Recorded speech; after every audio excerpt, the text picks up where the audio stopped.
ujeedada ugu weyn ee kala hayn kormeerkani wuxuu ahaa laba arrimood inaanu fulino siyaasadaha wasaaradda waxbarashada ee gobolka iyo talabaad oo inaanu kor u qaadno tayada waxbarashada ilmaha gaadhaysa. wasaaradda waxbarashada iyo sayniska gobolka Awdal oo muddooyinkii u dambeysay ku howlanay tayeynta waxbarashada gobolka ayaa maanta kormeer qiimeyn iyo dabagal ah ku sameysay maamulka iyo macallimiinta dugsiyada dawliga ah iyo kuwa gaarka loo leeyahay. sidoo kalena waxay kormeerayaashani ay qiimeeyeen 223 macallin oo ka howlgala oo isugu jira dugsiyada hoose dhexe sare ee gobolka Awdal, sida uu sheegay gudoomiyaha wasaaradda waxbarashada iyo sayniska gobolka Awdal Mudane Nuuruddin Muuse Cali. bismillah.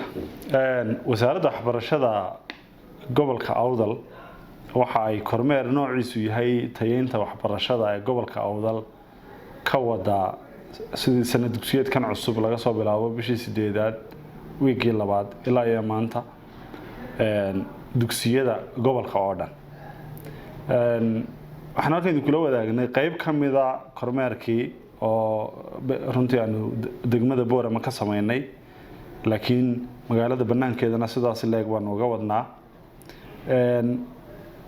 kooxda kormeerka wada waxay u badan yihiin khubaro ku xeel dheer aqoonta oo runtii muddooyin dheer ku soo jiray waxbarashada, iyadoo sidaa tahay haddana anagoo adeegsanana xeel dheerayaasha gobolka oo u badan niman doctorate qaybta waxbarashada ah ayaanu tababaro sameynay anagoo uga faa'iideynana markaa sidii loo tayeyn lahaa waxbarashada gobolka.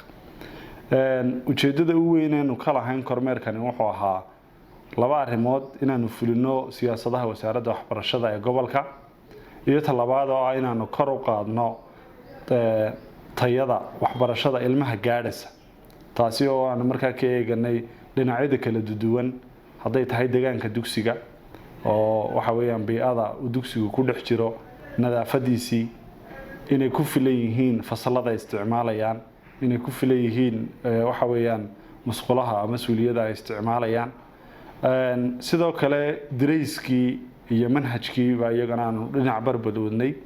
sidaas la mid ah waxaanu eeganay tayada macalinka fasalka wax u dhigaya, aqoontiisu heerka taagan tahay anagoo profile-kiisa dib u eegnay ama waxa weeyaan faylkii nuqulka macalinka uu ku jiray, sideebuu macalinku u diyaarsadaa casharada oo ilmaha u dhigayo ama cashar diyaarsigiisa, qorshihiisu siduu yahay ka sanadlaha iyo ka maalinlaha labadaba.